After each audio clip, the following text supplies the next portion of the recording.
मालदीव के मंत्रियों के द्वारा पीएम मोदी पर आपत्तिजनक टिप्पणी के बाद इजराइल ने लक्षद्वीप को लेकर बड़ा ऐलान कर दिया है।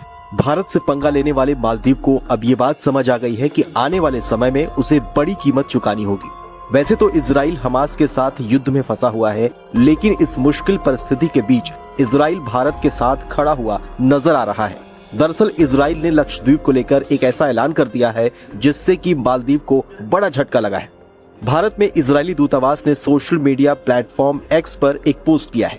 इसमें कहा गया है कि लक्षद्वीप को टूरिस्ट डेस्टिनेशन के तौर पर विकसित करने के लिए प्रोजेक्ट पर काम करने के लिए वो तैयार है।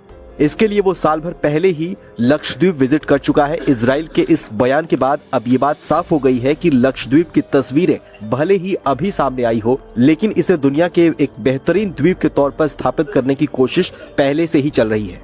दरअसल लक्षद्वीप में टूरिज्म को बढ़ावा देने से पहले यहाँ मीठे पानी की व्यवस्था करना सबसे ज्यादा जरूरी होगा। इसलिए भारत ने इजराइल के साथ इसको लेकर एक डील की है। इस डील के अंतर्गत इजराइल लक्षद्वीप में खारे पानी को मीठे पानी में बदलने के लिए एक प्लांट लगाने जा रहा है, जिससे कि यहाँ आने वाले टूरिस्ट को पानी की दिक्कत ना हो।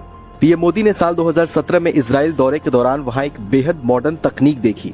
इसके बाद लक्षद्वीप और अंडमान के लिए भी इस प्रोसेस पर बात शुरू की गई। हालांकि यहाँ ध्यान देने वाली बात यह है कि लक्षद्वीप में पानी के प्लांट को लगाने के लिए आखिर इजराइल को ही क्यों चुना गया। आपको बताएं तो इजराइल एक ऐसा देश है जिसका बड़ा हिस्सा रेगिस्तान रहा है। सूखे की मार को झेलते इजराइल ने कुछ सालों पहले एक अनोखी तकनीक निकाली। वो समुद्र के खारे पानी को डिसलरेशन के जरिए मीठा बनाने लगा। इजराइल में 5 इसके बड़े प्लांट हैं जो इजराइल के कोने कोने तक पहुंच रहे 50% से ज्यादा पानी को इसी तकनीक के जरिए साफ करते हैं।